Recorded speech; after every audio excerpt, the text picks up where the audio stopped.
কথা বললেন না, ভুলে যাবেন না আমি আপনার রানী, এই কৃষ্ণনগরের রানী। আমি তো তোমায় একটু কোনো কথা নয়, নিজের কাজ নিজে করুন, বুঝলেন? অন্দরমহলে আমার অনেক কাজ আছে।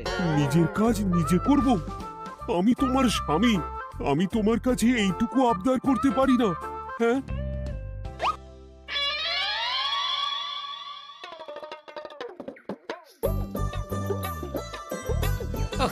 আজ গিন্নির সাথে বচসা করতে গিয়ে দেরি হয়ে গেল। মহারাজ আবার আমার দেরি দেখে রেগে না যান।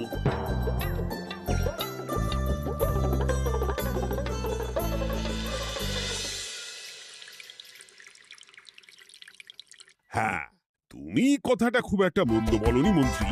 এতে রাজ্যবাসীরও উপকার হবে, আর রাজকোষেরও খুব একটা চাপ পড়বে না। তাহলে মহারাজ সব ঘরে ঘরে এই বার্তা পৌঁছে দিই। কি এত বড় সাহস তোমার? আমার মুখে মুখে কথা বলছো? যাও, বেরিয়ে যাও বলছি আমার চোখের সামনে থেকে। তোমায় আর দেখতে চাই না। আমি আবার কি বললাম মহারাজ? কি বললে মানে? কি বলতে বাকি রাখলে শুনি? বলছিলাম কি, অপরাধ নেবেন না মহারাজ, সেনাপতি তো। চুপ, একদম চুপ। আমি মরছি নিজের জ্বালায়, আর তুমি ওই ভুল ভাল বলে আমার মাথা বিগড়ে দিতে চাইছো? মহারাজ রেগে আগুন, এই ছিলেন ঠান্ডা, এই তো মুখে হাসি ছিল, এখন হাতে ডান্ডা। কি বললে কবি? তুমি আমায় অপমান করলে? যাও, এক্ষুনি তোমরা সবাই দূর হয়ে যাও আমার সামনে থেকে। কাউকে চাই না আমি। এই মুহূর্তে রাজসভা আমি শূন্য দেখতে চাই, না হলে আজ সব কটার গর্দান নেব আমি। যাও বলছি।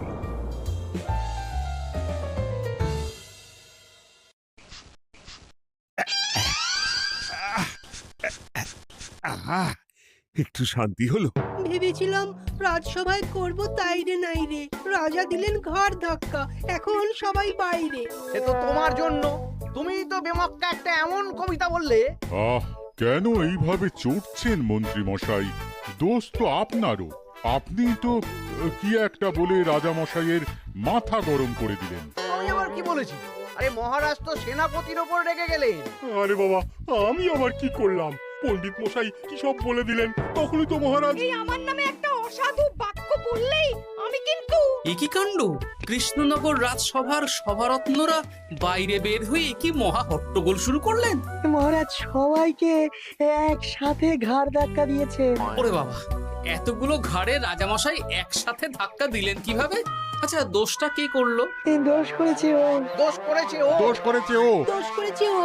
এবারেও কেউ একমত হতে পারলেন না কে দোষ করেছে। আচ্ছা বেশ, কি হয়েছে কেউ একটা খুলে বলুন দেখি। আমি বলছি, মহারাজ বেশ খোশ মেজাজি ছিলেন, কিন্তু হঠাৎ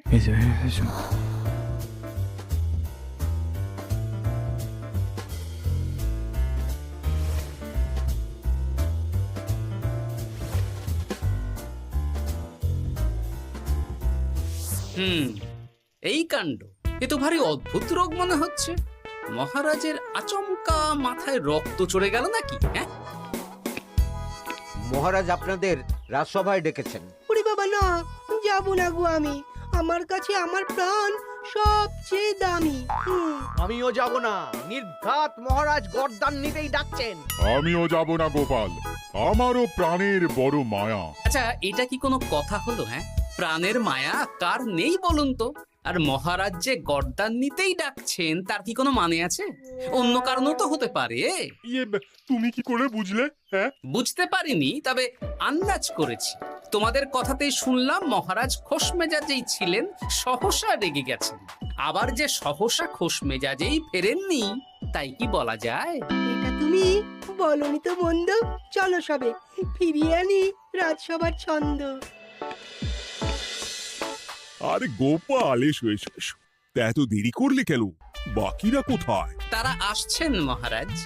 আপনি তাদের ডেকেছেন, তাদের ঘাড়ে কটা মাথা যে তারা আসবেন না। কিন্তু মহারাজ, আমি অন্য কথা ভাবছি। কি কথা গোপাল? আপনি নাকি সভায় আজ হঠাৎ সবার উপরে রেগে গিয়ে তাদের সভা থেকে বের করে দিয়েছেন মহারাজ। এ কি সত্যি মহারাজ? আরে না না গোপাল, মোটেও না। বলতে পারো আমি সবার সাথে একযোগে একটা রসিকতা করছিলাম। আমি দেখছিলাম সবাই আমার রসিকতা কেমন বুঝতে পারে। তাই নাকি? আসলে তুমি ছিলে না বলেই এরা কেউ আমার রসিকতা ধরতে পারেনি। এ কি সত্যি মহারাজ, আপনি সত্যি আমাদের উপর কোনো রাগ করেননি? হুম, এ কি, এই সব কিছুই আপনার রসিকতা ছিল? ও মা, তাই নাকি মহারাজ? এই যে আপনি শুনিয়ে দিলেন কথা কড়া কড়া, সবকিছুই ছিল আসলে নিছক মজা করা। আহ, আবার যত সব বাজে বকছো তোমরা। এত কথা কেন? তোমরা কেউ আসলে মহারাজ কৃষ্ণচন্দ্রের রাজসভার যোগ্য নও। যাও যাও, দূর হয়ে যাও। কিন্তু মহারাজ, এই যে আপনি বললেন। আহ, তুমি সবার আগে যাও তো। তুমি হলে সব নষ্টের গোড়া। যাও বলছি, আমার আর ভালো লাগছে না। যাও। জব বাবা।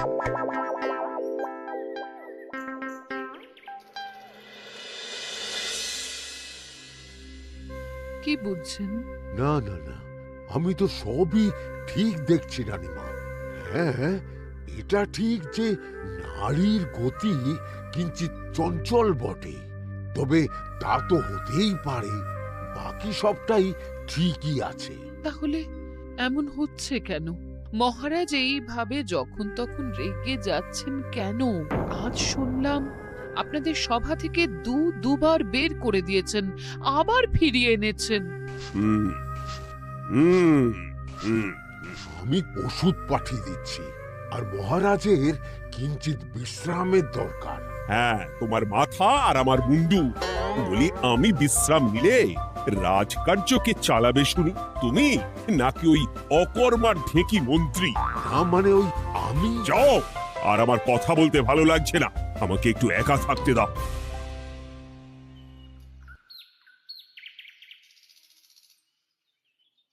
ব্যাপারটা কি বুঝলে গোপাল? রাজবৈদ্য তো মহারাজকে দেখতে রাজবাড়িতে গেছেন। কি মনে হয়? গতকালও আমি যখন বাগানে গেলাম,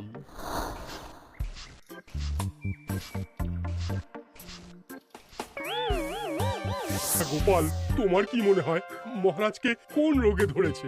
এই রেগে যাচ্ছেন, আবার এই মাথা ঠান্ডা হয়ে গিয়ে ডেকে পাঠাচ্ছেন। আমি বলি কি গোপাল, তখন সবার সামনে বলিনি বটে, তবে এখন তোমার সামনে স্বীকার করতে বাধা নেই। কি কথা বিজ্ঞানী? মহারাজের এই রাগের কারণ হয়তো আমি। আমার মনে হয় আমার দোষেই উনি এরকম বারবার রেগে যাচ্ছেন। কেন?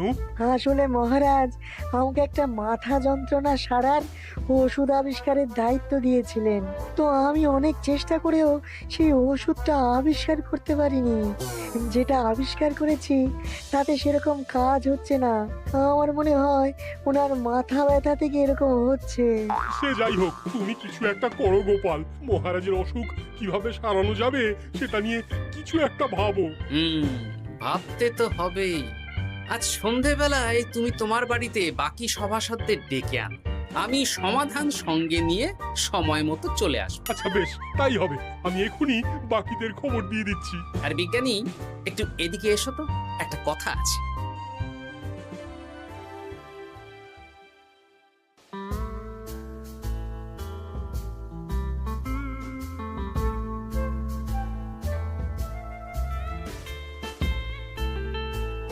গো, বলি এইভাবে ঘুরলে কি মহারাজের ব্যামো সেরে যাবে?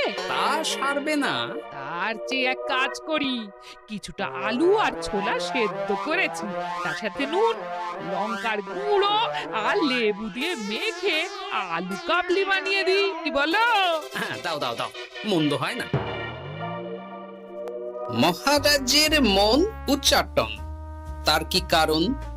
মাঝে মাঝে আসছেন আর মহারাজ রেগে আগুন হয়ে যাচ্ছেন, আবার যেই সে ব্যামো ঠিক হয়ে যাচ্ছে মহারাজ সেই আগের মতন।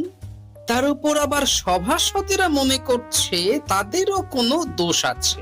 তাহলে দুয়ে দুয়ে চার করতে হবে, কিন্তু কিভাবে কিভাবে কিভাবে? এই নাও আলু কাবলি খেয়ে পেট ঠান্ডা করে নাও দেখি। বেশ কিছুদিন আগে বিজ্ঞানী লেবুর রসের জাদুর কথাই তো বলছিল। আর আচ্ছা গিন্নি, তুমি তোমার বিয়ের সময় তোমার বাবার মুদির দোকানের একটা কাঠের ছোট বাক্স পেয়েছিলে না, যাতে শ্বশুর মশাই মোহর রাখতেন? উমা, সে বাক্স তো ঝুলকালি মেখে আছে গো, তা দিয়ে তোমার কি হবে? ঝুলকালি লেগেছে? বাবা বাবা বাবা, তাতে তো আমার কাজ আরো ভালো হবে। যাও যাও যাও, নিয়ে এসো দেখি। আমি ততক্ষণে বেশ খানিকটা অদৃশ্য কালি বানিয়ে ফেলি। না না, আমি তো বলছি মহারাজের কোনো রোগ নেই, সামান্য উদ্বেগ ছাড়া আর কোনো সমস্যাই নেই মহারাজের। তাহলে মহারাজ আমাদের এই তুর্কি নাচন কেন নাচাচ্ছেন শুনি, মস্করা করে? তাই তো উত্তর জানা চাই তো। আর এই যে এত জরুরি তলব পাঠিয়ে গোপাল আমাদের ডেকে পাঠালো, তার তো টিকিরও দেখা নেই। গোপাল কি করবে শুনি? যে রোগ আদপেই নেই সেই রোগ কিনা ওই গোপাল ছাড়াবে? আমার তো বিশ্বাসই হয় না। বিশ্বাসে মিলায় বস্তু, তর্কে বহু দূর, তাই না মন্ত্রী মশাই? পেলে গোপাল, মহারাজের রোগ সারাবার কোনো উপায় পেলে? আচ্ছা গোপাল, রাজবৈদ্য বলেছেন মহারাজের কোনোই অসুখ নেই, তা তুমি কি সারাবে শুনি? হ্যাঁ, রোগ হয়তো রাজবৈদ্য মশাই ধরতে পারেননি, কিন্তু কিছু তো আছেই যার জন্য মহারাজ এমন আচরণ করছেন, তাই না? তা তুমি বলো না মহারাজ এমন কেন করছেন, আর কি তার সমাধান? এক এক করে বলি। আমি ভেবে দেখলাম এর জন্য আমরাই দায়ী। বলো কি? আমরা সবাই কোনো না কোনো সময়ই মহারাজের রাগের কারণ হয়েছি, তাকে আঘাত দিয়েছি, বিষণ্ণ করেছি। ইচ্ছে করে করিনি হয়তো, কিন্তু করেছি।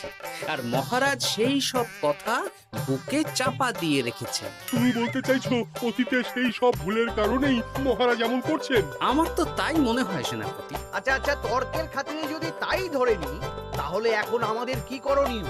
আমরা তো কাল যন্ত্রে চেপে অতীতে ফিরে যেতে পারবো না যে সেই সব ভুলগুলো শুধরে দেব। তা হয়তো হবে না, কিন্তু কিংকর্তব্য বিমূঢ় বাবার আদেশ যদি মানি, তাহলে এই সমস্যার সমাধান সম্ভব মন্ত্রী মশাই। কি বললে? ত্রিকালজ্ঞ বাবা কিংকর্তব্য বিমূঢ়, সে আবার কি গোপাল? আছেন একজন জ্ঞানী ব্যক্তি, আমার খুব পরিচিত। তার দেওয়া একটা উপদেশ আমার জানা আছে। আমার বিশ্বাস তাতে মহারাজের এই সমস্যার সমাধান হয়ে যাবে। কি করে শুনি? এই কালি হলো অদৃশ্য কালি। কলম দিয়ে অদৃশ্য কালিতে কাগজের উপর লিখতে হবে। কি লিখতে হবে? লিখতে হবে যে মহারাজের সাথে অতি সাম্প্রতিক কালে আমরা যা যা অন্যায় করেছি তাই লিখতে হবে। কোনো মিথ্যে কথা লেখা যাবে না। তবে চিন্তা নেই, অদৃশ্য কালি, ফলে কেউ কারো লেখা পড়তে পারবে না। এইবার এই কাগজ ভাঁজ করে ফেলে দিতে হবে এই বাক্সে। বাক্সে তালা, তার চাবি থাকবে মন্ত্রী মশাইয়ের কাছে। আবার আমার কাছে কেন? পরে যাতে কোনো সন্দেহ না করেন, যা সন্দেহবাতিক মন আপনার। বললে এইবার এই বাক্স সারা রাত নদীর ধারে বটতলায় পড়ে থাকবে, চাঁদের আলো পান করবে। তারপর সকালে আমরা সবার সামনে এই বাক্স ফেলে দেব নদীর জলে। সবার অন্যায় সারা রাত চাঁদের আলো পান করে শুদ্ধ হয়ে ভেসে যাবে নদীর জলে। ব্যাস ব্যাস, আমরা সবাই পাপ মুক্ত হয়ে যাব। একদম সবাই শুদ্ধ হয়ে যাব, আর মহারাজের ব্যামো সেরে যাবে। কিন্তু তুমি কোনো চালাকি করছো না তো গোপাল? অদৃশ্য কালিতে লেখার সাথে আমি আর কোন চালাকি করব মন্ত্রী মশাই? দেখুন, আমি একটা কাগজে লিখছি। কি কিছু বোঝা যাচ্ছে? সত্যি তো কিছু বোঝা যাচ্ছে না যে আদৌ কিছু লেখা হয়েছে কি হয়নি। তাহলে লেখা শুরু করা যাক। এক এক করে লিখুন আর কাগজ ভাঁজ করে বাক্সে ভরে দিন। আর হ্যাঁ, একদম মিথ্যে কথা লিখবেন না, তাহলে কিন্তু লেখাগুলো অদৃশ্য থাকবে না, ফুটে উঠবে। আচ্ছা গোপাল, বুঝেছি। কলম কালি মন, লেখে 3 জন। মিথ্যে কথা লিখে দিলেই ঘটবে অঘটন। আমি বাক্সটা নদীর পাড়ে সঠিক জায়গায় রেখে আসবো। তারপর কাল সকালে সবাই মিলে এই বাক্স ফেলে দেব নদীর জলে। ঠিক আছে?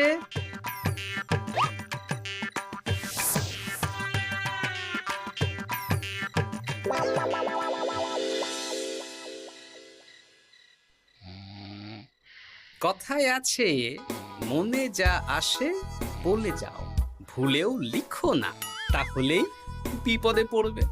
এদিকে কেমন সবাই নিজের নিজের দোষ লিখে বাক্সে ফেলে দিয়েছে। ভাগ্যিস আমি সবার লেখা কাগজগুলো রাতের অন্ধকারে বের করে আনলাম।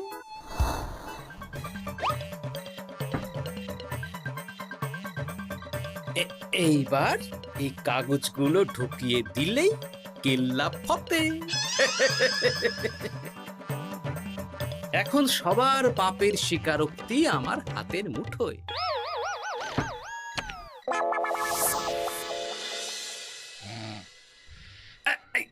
আরে, ও মা গো, ও বাবা গো, বলি নাক ডেকে তো ঘুমোচ্ছ, আর পিঠটা একটু চুলকিয়ে দাও দেখি।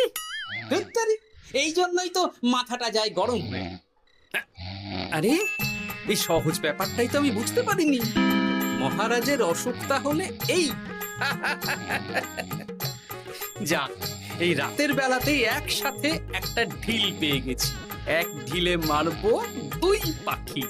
রাজার অসুখও সারবে, আবার সব কটা পাজি শায়েস্তাও হবে।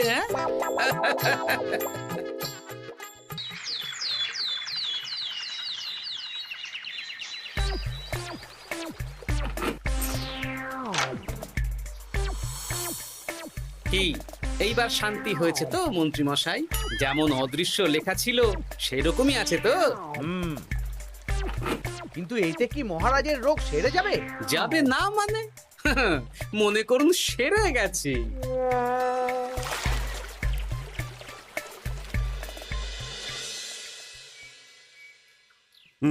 তাহলে আজকে সভার কাজ শুরু করা যাক।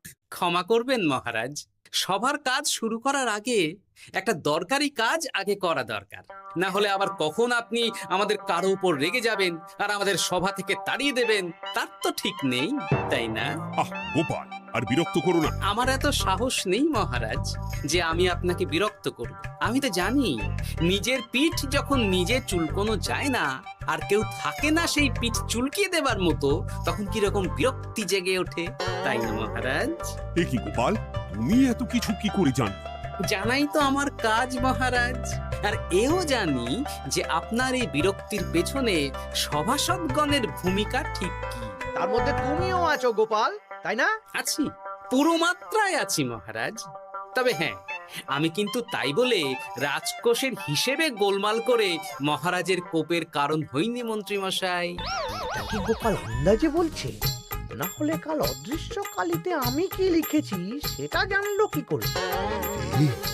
আমি যা লিখেছি সেটাও কি গোপাল পড়ে ফেলেছে নাকি? যাকে পড়লেই বাকি, সব লেখা তো ওই নদীর জলে ভেসে গেছে। আমি যে লিখেছি তার প্রমাণ কি?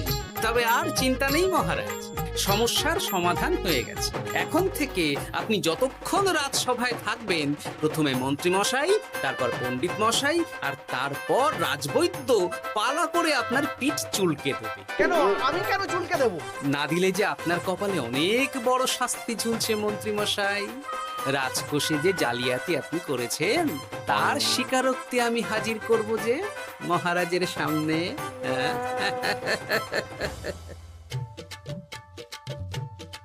এই নিন মহারাজ, মন্ত্রী মশাইয়ের পাপের স্বীকারোক্তি। আপনি আগে মন্ত্রী মশাইয়ের লেখাটা পড়ুন, তারপর একে একে সকলের স্বীকারোক্তি দিচ্ছি। এ কি মন্ত্রী, তুমি রাজকোষ থেকে 500 মোহর চুরি করেছো, আর তার বদলে সেই হিসেব তুমি পুকুর পাড় বাঁধানোর খরচ হিসেবে দেখিয়েছো। এই সেরেছে, এটা ফুটে উঠলো কি করে? সে অনেক কাণ্ড মন্ত্রী মশাই, বাকিদের সবারটাই আছে, এত জেনে কাজ কি?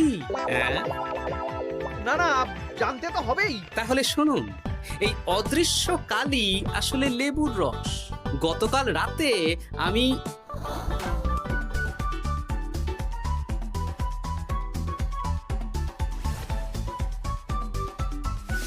এবার লেবুর রসে অদৃশ্য লেখা কেন বা কিভাবে ফুটে উঠলো সেটা বিজ্ঞানী বোঝাবে। লেবুর রসে লেখা আগুনের তাপে ধরলে ফুটে ওঠে, কারণ লেবুর রসে থাকা অম্ল কাগজের সাথে থাকা শ্বেতসারের সাথে বিক্রিয়া করে এবং তাপ পেলে সেই বিক্রিয়া দ্রুত হয়ে কাগজের শ্বেতসার রাসায়নিকভাবে পরিবর্তিত হয়ে গাঢ় রং ধারণ করে।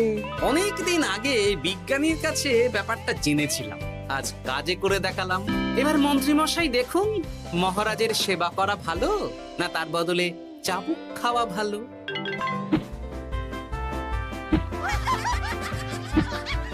ওরে বাবা, না না, উফ! আগে যেমন বুনো ওল তেমনই তো বাঘা তেঁতুল হবে মন্ত্রী মশাই। যা, রাজা মশাইয়ের মেজাজ আবার বিগড়ে যাওয়ার আগেই কাজ শুরু করে দিন ও বাকিদেরকে সেবা করার সুযোগ করে দিন। আজ থেকে ভুল হলে শুধরে নেব ভুলকে। মন্ত্রীমশাই মহারাজের পিঠ দেবে চুলকে।